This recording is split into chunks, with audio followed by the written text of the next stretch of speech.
اسلام T V کے معزز ناظرین السلام علیکم۔ ناظرین گرامی، آج کی ہم اس ویڈیو میں آپ کو جنات کے وجود کے بارے میں بہت ہی اہم معلومات آپ سے شیئر کریں گے۔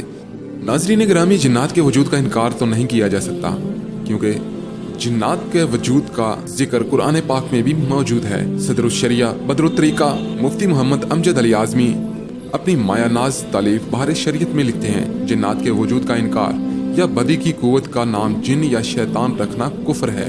ناظرین گرامی، یہ تو آپ کو معلوم ہی ہوگا کہ جنات کو آگ سے پیدا کیا گیا، کیونکہ اس کا ذکر بھی قرآن پاک میں موجود ہے۔ چنانچہ حضرت عائشہ صدیقہ رضی اللہ تعالیٰ عنہ سے مروی ہے کہ حضور پاک صاحب الاولاق سیاح افلاق صلی اللہ تعالیٰ علیہ وآلہ وسلم نے فرمایا، فرشتوں کو نور سے، جنات کو آگ کے شعلہ سے، اور سیدنا آدم علیہ نبینا و علیہ الصلوۃ والسلام کو مٹی سے پیدا کیا گیا۔ اس حدیث سے بھی معلوم ہوتا ہے کہ جن کی اصل آگ ہے، جیسا کہ انسان کی اصل مٹی ہے۔ حضرت سیدنا ربیع بن انس رضی اللہ تعالیٰ عنہ فرماتے ہیں کہ اللہ تعالیٰ نے فرشتوں کو بدھ کے دن، جنات کو جمعرات اور سیدنا آدم علیہ نبینا و علیہ الصلوۃ والسلام کو جمعہ کے دن پیدا کیا۔ چنانچہ حضرت سیدنا عبداللہ بن عباس رضی اللہ تعالیٰ عنہ سے مروی ہے کہ اللہ تعالیٰ نے جنت کو جہنم سے پہلے، اپنی رحمت کی اشیاء کو اپنے غضب سے پہلے، آسمان کو زمین سے پہلے، سورج و چاند کو ستاروں سے پہلے، دن کو رات سے پہلے، دریا کو خشکی سے پہلے، فرشتوں کو جنوں سے پہلے، جنوں کو انسانوں سے پہلے، اور نر کو مادہ سے پہلے پیدا فرمایا۔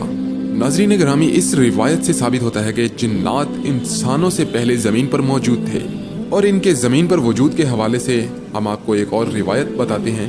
حضرت سیدنا ابن عباس رضی اللہ تعالیٰ عنہ سے مروی ہے کہ حضرت سیدنا آدم علیہ نبینا و علیہ الصلوۃ والسلام کی تخلیق سے 2000 سال پہلے زمین پر جنات رہتے تھے۔ انہوں نے زمین پر فساد برپا کیا اور خون ریزی کی۔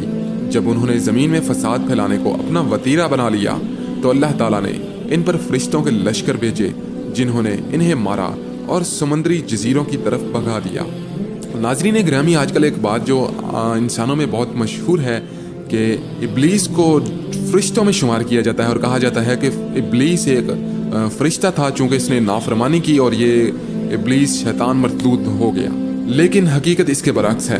اللہ تعالیٰ قرآن پاک میں ارشاد فرماتا ہے، تو سب نے سجدہ کیا سوائے ابلیس کے جو قوم جن میں سے تھا۔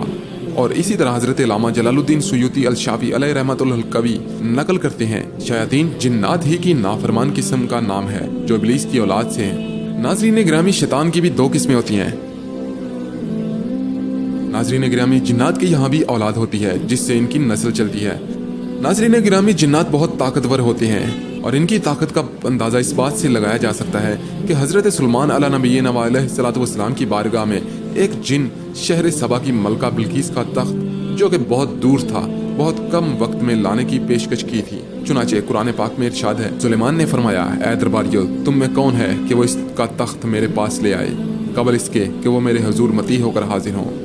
ایک بڑا خبیث جن بولا، میں وہ تخت حضور میں حاضر کر دوں گا قبل اس کے کہ حضور اجلاس برخاست کریں، اور اس میں بے شک اس پر، اور میں بے شک اس پر قوت والا امانت دار ہوں۔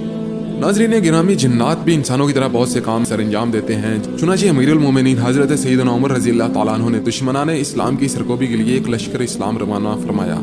چند دنوں بعد ایک شخص مدینہ منورہ آیا اور اس نے اطلاع دی کہ مسلمان دشمنوں پر فتح یاب ہو گئے۔ یہ خبر مدینہ منورہ میں عام ہو گئی۔ جب حضرت عمر رضی اللہ تعالیٰ عنہ کو اس بارے میں علم ہوا تو ارشاد فرمایا، یہ ابو الحشم جنوں کے خبر رساں یعنی خبر پہنچانے والے ہیں۔ ناظرین گرامی، روایت میں ہے کہ جنات سمندر سے زیورات کے لینے کے لیے غوطے بھی لگاتے رہے، اور انہوں نے حضرت سلیمان علیہ نبینا و علیہ الصلوۃ والسلام کے لیے پانی پر محل بنائے۔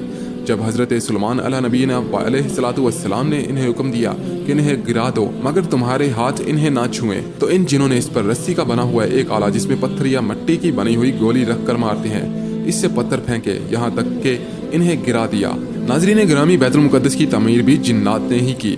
ملک شام میں جس جگہ حضرت سیدنا موسیٰ کلیم اللہ علیہ نبینا و علیہ الصلوۃ والسلام کا خیمہ گاڑا گیا تھا، ٹھیک اسی برکت والی جگہ حضرت سیدنا داؤد علیہ نبینا و علیہ الصلوۃ والسلام نے بیت المقدس کی بنیاد رکھی، مگر عمارت پوری ہونے سے قبل ہی حضرت سیدنا داؤد علیہ نبینا و علیہ الصلوۃ والسلام کی وفات ظاہری کا وقت آ گیا۔